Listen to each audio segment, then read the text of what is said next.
إن الحمد لله نحمده ونستعينه ونستغفره ونؤمن به ونتوكل عليه ونعوذ بالله من شرور أنفسنا ومن سيئات أعمالنا من يهده الله فلا مضل له ومن يضلل فلا هادي له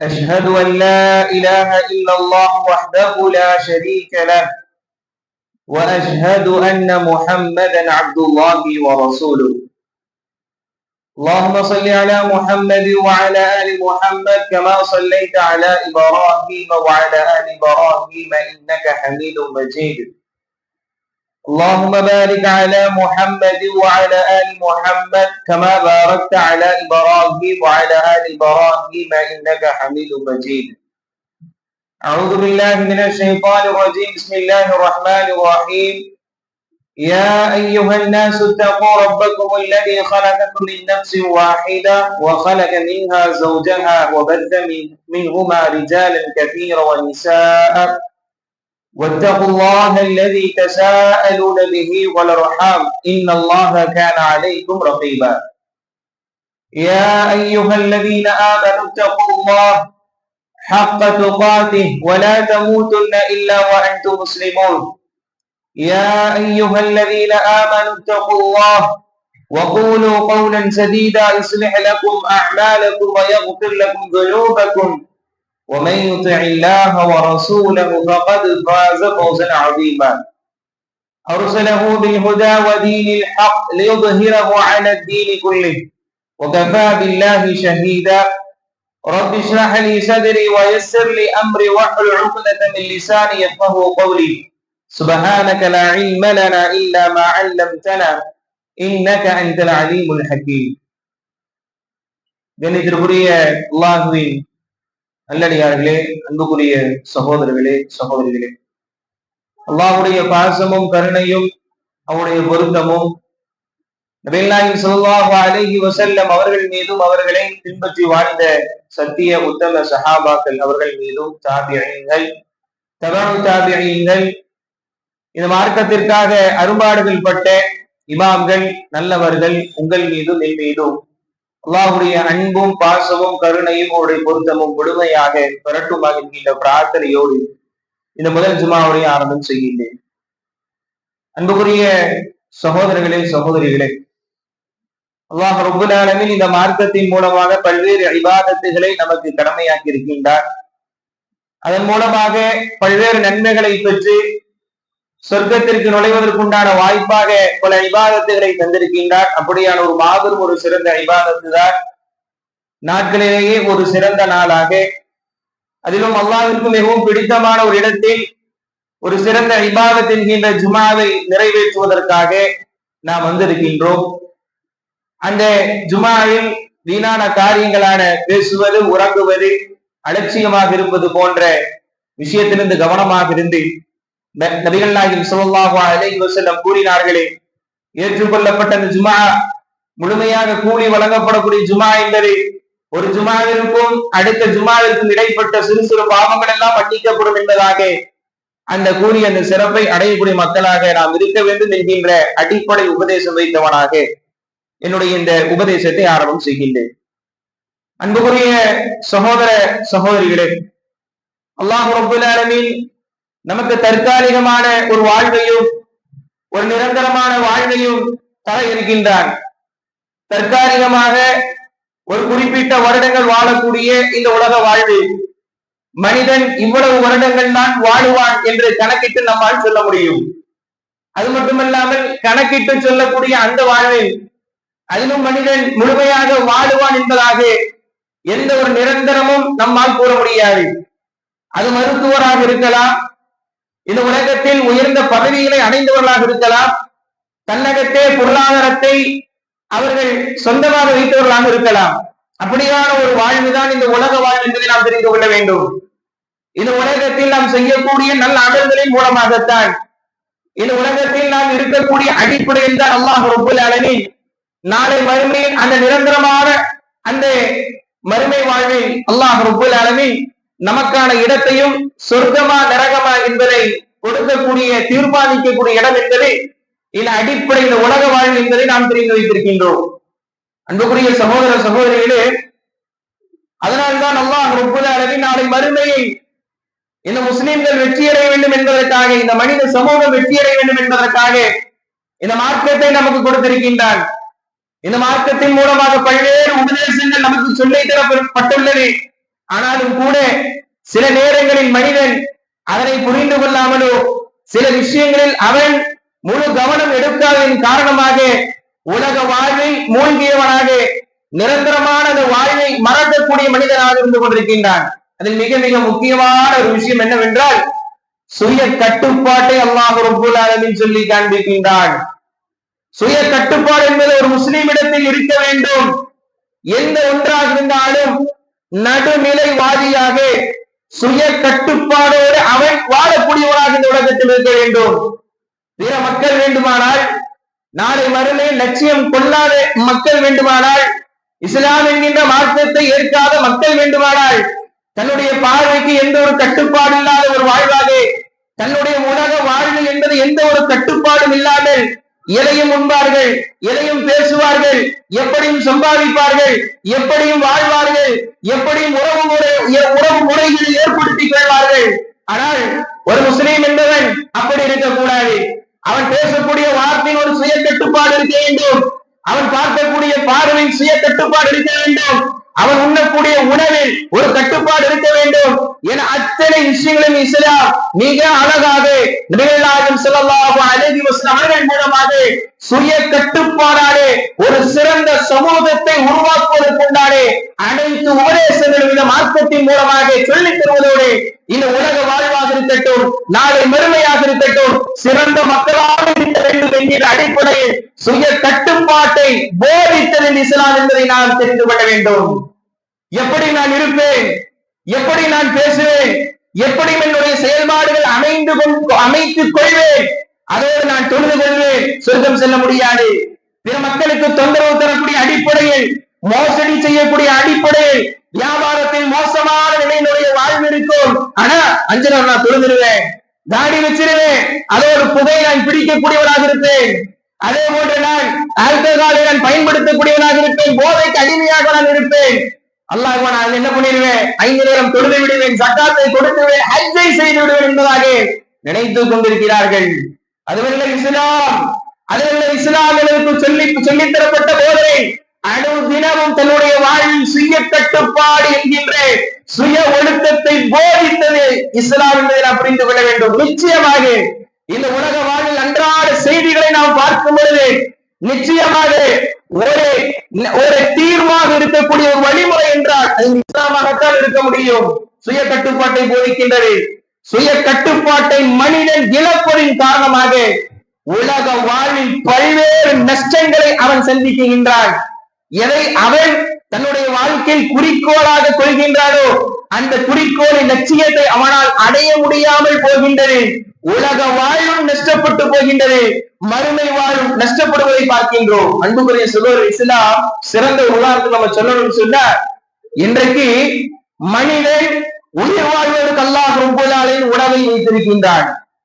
அந்த உணவில் சுய கட்டுப்பாடு இல்லாததால் அந்த உணவில் ஒரு வகையான கட்டுப்பாட்டை தாண்டியதன் காரணமாக அந்த உணவு உண்டே மனித சமூகம் இறக்கக்கூடிய காட்சிகளை பார்க்கின்றோம். மருத்துவமனைக்கு சென்றோம் சொன்ன பல்வேறு வியாதிகளை பட்டியல் போடுகின்றார்கள். அந்த வியாதிகளுக்கெல்லாம் அடிப்படையாக தீர்வாக சொல்வது உணவு கட்டுப்பாடு நீங்கள் கொண்டு வாருங்கள், உணவு சுய கட்டுப்பாடோடு இருங்க என்பதாக எத்தனையோ நோய்கள் அதை தாங்கிய மக்கள் சொல்லப்படுது. அவர்கள் பல்வேறு விஷயங்கள் சுய கட்டுப்பாடு போதிக்கப்படுவதை பார்க்கின்றோம். இங்குரிய சூழலை யோசித்து பாருங்கள். இஸ்லாம் அந்த அளவிற்கு நமக்கு அடிப்படையில எல்லா விஷயங்களிலும் சுய கட்டுப்பாடு நமக்கு சொல்லித்தரக்கூடியதாக இருந்து கொண்டிருக்கின்றது. ஆனால் இந்த மனித சமுதாயம் அந்த சுய கட்டுப்பாடை இழக்கும் பொழுது தன்னுடைய நேரத்தில் சுய கட்டுப்பாடு இல்லை, உணவில் சுய கட்டுப்பாடு இல்லை, உலக ரீதியான எந்த ஒரு விஷயத்திலும் சுய கட்டுப்பாடு இல்லாததின் காரணமாக பல்வேறு விஷயங்களில் அவன் தோல்வியை சந்திக்கக்கூடியவனாக இருந்து கொண்டிருக்கின்றான். அல்லாஹ் ரப்பல் ஆலமீன் சொல்லும் பொழுது ஒரு முக்மீனுடைய அந்த உணர்வு விஷயத்தில், அவன் கோபப்படக்கூடிய விஷயத்தில் அவன் எப்பேற்பட்ட கட்டுப்படுதலோடு இருப்பான் என்பதாக அல்லாஹ் ரப்பல் ஆலமீன் சொல்லி காண்பிக்கின்றான். 3வது அத்தியாயம் 134வது வசனத்தில் அல்லதீன யுன்ஃபிகூன பிஸ்ஸர்ராஇ வதர்ரா வல்காதிமீனல் கைஸ், அந்த மக்கள் எப்பேற்பட்டவர்கள் தெரியுமா? மறைமுகமாகவோ வெளிப்படையாகவோ அல்லாஹ்வுக்கு வழங்கியதை அவர்கள் கொடுக்கக்கூடியவர்களாக இருப்பார்கள், செலவு செய்வார்கள். அது மட்டுமல்ல, வல்காதிமீனல் கைஸ், என்ன செய்வாங்க? அந்த கோபத்தை மென்று முழுங்கக்கூடியவர்களாக இருப்பார்கள், அந்த உணர்வுகளை கட்டுப்படுத்தக்கூடியவர்களாக இருப்பார்கள். மக்களை மன்னிக்கக்கூடிய மனோ பக்குவத்தோடு இருக்கக்கூடிய மக்களாக இருப்பார்கள். ஒரு முஃமின் என்பவர் தன்னுடைய வாழ்வில் சுய கட்டுப்பாடோடு தன்னுடைய உணர்வுகளாக இருக்கட்டும், உடல் சார்ந்த விஷயங்களாக இருக்கட்டும், உள்ளம் சார்ந்த விஷயங்களாக இருக்கட்டும், அனைத்தும் அவனோடு கட்டுப்பட்ட நிலையில் இருக்கும் என்பதாக அல்லாஹ் ரப்பல் ஆலமீன் சொல்லி காண்பிக்கின்றான். ஆனால் யோசித்து பாருங்கள் அன்புக்குரிய சகோதர சகோதரிகளே, தொழுவார், மார்க்கத்தை பின்பற்றுவார், அவருடைய வார்த்தையில் சுய கட்டுப்பாட்டை பார்க்க முடியாது. கோபம் என்று வந்துவிட்டால், ஒரு கட்டம் என்று வந்துவிட்டால், தன்னுடைய கரத்தால் பிற மனிதனை துன்புறுத்தக்கூடிய ஒரு நிலையை நாம் பார்க்கின்றோம். தன்னுடைய நாவால் பிற மனிதனை நோவினை செய்யக்கூடியதை பார்க்கின்றோம். காரணம் என்ன? இஸ்லாம் இதை அடிப்படையாக போதிக்கின்றதோ, ஒரு முஃமினிடத்தில் எப்பேற்பட்ட பண்பு இருக்க வேண்டும் என்பதாக சொல்லப்பட்டதோ, அந்த பண்பால் தன்னை பக்குவப்படுத்தி கொள்ளவும் இல்லை என்பதுதான் நிதர்சனமாக உண்மையாக இருந்து கொண்டிருக்கின்றது. அல்லாஹ் ரப்பல் ஆலமீன் 79வது அத்தியாயம் 34வது வசனத்திலிருந்து 41 வசனம் வரை அல்லாஹ் ரப்பல் ஆலமீன் சொல்லி காண்பிக்கின்றான். சொர்க்கத்தோடு இணைத்து பேசுகின்றான். சொர்க்கம் யாருக்கு தெரியுமா? நரகம் யாருக்கு தெரியுமா? இந்த உலகத்தில் வாழும் பொழுது நான் சொர்க்கம் அடைய வேண்டும் என்பதற்காக நாம் லட்சியம் கொண்டவர்களாக, ஆசை வைத்தவர்களாக ஒவ்வொரு நேரம் துஆக்களில் நாம் யா அல்லாஹ் எங்களுக்கு சொர்க்கத்தை தருவாயாக, யா அல்லாஹ் உயர்ந்த சொர்க்கமான ஜன்னத்துல் ஃபிர்தௌஸில் எங்களை நுழைவைப்பாயாக, நரகத்திலிருந்து எங்களை பாதுகாப்பாயாக என்பதாக எந்த சொர்க்கத்தை குறித்து நாம் கேட்கின்றோமோ, எந்த நரகத்தை விட்டு நம்மை பாதுகாத்துக் கொள்ள வேண்டும் என்பதாக அல்லாஹ்விடத்தில் நாம் பாதுகாப்பு தேடுகின்றோமோ, அப்பேற்பட்ட சொர்க்க வாழ்வுடைய பண்பு என்ன தெரியுமா? நரகத்தை விட்டு தன்னுடைய வாழ்வை அப்புறப்படுத்தக்கூடிய பண்பை பற்றி அல்லாஹ் ரப்பல் ஆலமீன் சொல்லும் பொழுது ஃபைதா ஜாஅத் தாமத்துல் குப்ரா, பெரும் வெடிப்பு சப்தம் வந்த மாத்திரத்திலே அந்த கியாமத்து நாள், மறுமை நாளுடைய அந்த ஆரம்பத்தில் அந்த சப்தம் எழுப்பப்படுமே, யௌம யததக்கருல் இன்சானு மா ஸா, மனிதன் இதையெல்லாம் சம்பாதித்தாரோ, சம்பாத்தியம் என்பது தன்னுடைய அமல்களால் இந்த உலகத்தால் தான் செய்த எல்லா அந்த விஷயங்களையும் அமல்களையும் யோசித்து பார்ப்பாராம். இதோ இந்த நாள் வந்துவிட்டது, இதற்காக நாம் என்ன செய்து வைத்திருக்கின்றோம் என்பதாக தன்னுடைய கடந்த காலத்தை மனிதன் யோசிக்கக்கூடிய ஒரு நிலைக்கு அவன் திரும்புவான் என்பதாக அல்லாஹ் ரப்பல் ஆலமீன் சொல்லிவிட்டேன். வபுர்ரிஸத்தில் ஜஹீமு லிமன் யரா, அந்த நரகம் காட்டப்படும். ஃபஅம்மா மன் தகா, உலகத்தில் வாழும் பொழுது, இந்த உலகத்தில் வாழும் பொழுது யார் வரம்பு மீறியவர்களாக வாழ்ந்தார்களோ, அல்லாஹ்வும் அல்லாஹ்வுடைய தூதரும் எந்த விஷயத்தை ஏறினார்களோ, எந்த விஷயத்தை தடுத்தார்களோ, அந்த ஏறிய விஷயத்தில் பொறும்போக்காக வரம்பியவர்களாக இந்த உலகத்தில் வாழ்ந்திருப்பார்கள் என்றால், இணை வைப்பு என்பது கூடாது, மதுபானம் என்பது கூடாது, வட்டி என்பது கூடாது, மோசடி என்பது கூடாது என்பதாக அல்லாஹ்வும் அல்லாஹ்வின் தூதரை எதெல்லாம் இவற்றை தடுத்திருக்கின்றார்களோ, ஒரு முஸ்லிம் என்பவர் 5 நேரம் தொழக்கூடியவர்களாக இருக்க வேண்டும், ஒரு முஸ்லிம் என்பவர் நோன்பு பிடிக்கக்கூடியவர்களாக இருக்க வேண்டும், அந்த நோன்பிற்கு உண்டான உரிமைகளை கொடுத்து அந்த நோன்பை பிடிக்கக்கூடியவர்களாக இருக்க வேண்டும், தன்னுடைய உலக வாழ்வில் வாழும் பொழுது பிற மக்களுக்கு நோவினை செய்யக்கூடியவர்களாக இருக்கக்கூடாது என்பதாக எந்தெந்த உபதேசங்கள் எல்லாம் செய்தார்களோ, எந்தெந்த கட்டளை எல்லாம் இட்டார்களோ, அந்த கட்டளைக்கு மாற்றமான முறையில் தன்னுடைய சுய கட்டுப்பாடு இழந்து மனோ இச்சையின் அடிப்படையில் யார் இந்த உலகத்தில் வாழும் பொழுது வரம்பு மீறியவர்களாக வாழ்ந்திருப்பார்களோ, உலகத்தில் வாழும் பொழுது இந்த உலக வாழ்வை மட்டுமே அவர்கள் தேர்வு செய்திருப்பார்கள். அல்லாஹ்வுடைய கூற்றை, அல்லாஹ்வுடைய இந்த ஏவல் விஷயத்தை நபிகள் நாயகம் ஸல்லல்லாஹு அலைஹி வஸல்லம் அவர்கள் ஏவியதை தடுத்ததை புறந்தள்ளியவர்களாக உலகமே கதி என்பதாக தேர்வு செய்தவர்களாக இருப்பார்கள். இவருடைய இடம் எப்பேற்பட்டது தெரியுமா? ஃபஇன்னல் ஜஹீம ஹியல் மஅவா, இவருடைய தங்கக்கூடிய இடம் என்பது, இவர்கள் சேரக்கூடிய இடம் என்பது, எப்படி இந்த உலக வாழ்வில் வரம்பு மீறியவர்களாக ஒரு கட்டுப்பாடற்ற வாழ்வில் வாழ்ந்தார்களோ, சுய கட்டுப்பாடு இல்லாமல் இருந்தார்களோ, இவருடைய இடம் என்பது நாளை மறுமையில் நரகத்தில் தான் இருக்கும் என்பதாக அல்லாஹ் ரப்பல் ஆலமீன் சொல்லி காண்பிக்கின்றான். சுப்ஹானல்லாஹ், யோசித்து பாருங்கள். ஒரு மனிதனுடைய சுய கட்டுப்பாடு என்பது அதை தவறி அவன் வாழும் பொழுது, அன்றாட வாழ்வில் கவனம் எடுக்காமல் செல்லும் பொழுது, இறுதி நிரந்தர வாழ்வு என்கின்ற அந்த வாழ்வில் அவன் நரகத்திற்கு அழைத்து செல்லப்படக்கூடிய ஒரு சூழ்நிலை பார்க்கின்றோம். உலகத்தில் நம்முடைய பிள்ளைகளுக்கு சொல்லுவோம், வாழ்க்கையில எப்படி வாழணும், உலகத்துல எப்படி நம்ம வெற்றியாளராக இருக்க வேண்டும், எல்லா நேரமும் எல்லா பிள்ளைகளையும் போட்டு நீ விளையாடிய நேரத்தை கழிக்க கூடாது, படிக்க வேண்டும், இந்த காலத்தில் இதை செய்ய வேண்டும் என்பதாக நாம் சுய கட்டுப்பாடுகளை சொல்லிக் கொடுக்கின்றோம். அந்த சுய கட்டுப்பாடுகள் எல்லாம் உலகத்துடைய வெற்றியை தேடித்தரக்கூடிய சுய கட்டுப்பாடுகளாக இருந்து கொண்டிருக்கின்றன. எந்த பிள்ளை செல்களை வளர்க்கும் பொழுது நாம் படிப்பதற்காக எழுப்புகின்றோமோ, அந்த பிள்ளை செல்வங்களை அதிகாலை பஜருடைய தொழிலை தொடுவதற்காக நாம் எழுப்பக்கூடியவர்களாக இருக்கின்றோமா?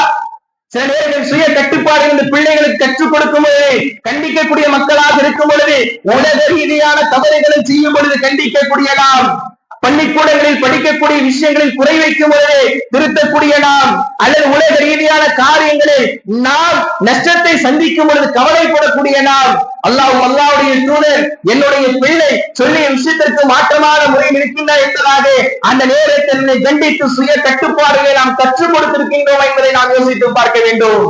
அதே போன்று நாளை மறுமை விஷயத்திற்காக இழப்பான ஒரு வாழ்க்கையில் நாம் வாழ்ந்து கொண்டிருக்கின்றோமே என்பதை நாம் யோசித்து வருத்தப்படக்கூடியவர்களாக இருந்திருக்கின்றோமா?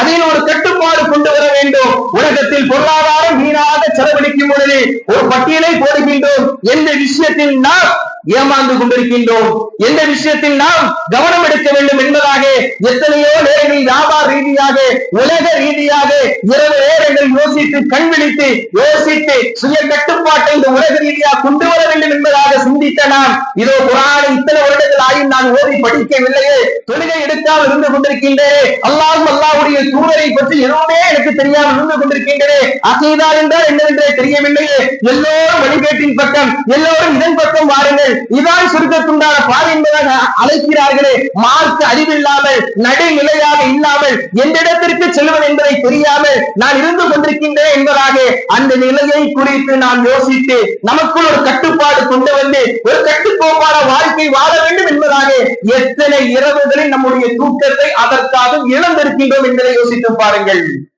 அல்லாஹ் ரப்பல் ஆலமீன் தொடர்ந்து சொல்கின்றார், وَأَمَّا مَنْ خَافَ مَقَامَ رَبِّهِ وَنَهَى النَّفْسَ عَنِ الْهَوَى. யார் இந்த உலகத்தில் வாழும் பொழுது அல்லாஹ்வை பயந்தவர்களாக நாளை மறுமையில் அல்லாஹ்விடத்தில் பதில் சொல்ல வேண்டும் என்பதாக, இது உலக வாழ்வு என்பது நிரந்தரம் அல்ல, தற்காலிகம்தான் என்கின்ற பேணுதலான ஒரு வாழ்வோடு சுய கட்டுப்பாடோடு வாழ்ந்திருப்பார்களோ, தன்னுடைய மனோ இச்சையை அவர்கள் தடுத்தவர்களாக இருப்பார்கள். நம்முடைய மனங்கள் பல்வேறு தவறான விஷயங்களை போதித்துக் கொண்டு தவறான விஷயங்களை ஏவக்கூடியதாக இருக்கும். அந்த ஏவுதலுக்கெல்லாம் கட்டுப்படாமல் ஒரு முஃமின் இந்த உலகத்தில் வாழும் பொழுது தன்னுடைய மனோ இச்சையை பின்பற்றாமல் அல்லாஹ்வை நாளை அவர்கள் நாம் சந்திப்போம் என்கின்ற கேள்வி எனக்கு கொடுக்க வேண்டும் என்கின்ற சிந்தனையை உலகத்தில் பயந்தவர்களாக வாழ்ந்திருப்பார்கள் என்றால் அந்த வாழ்தலின் வெடி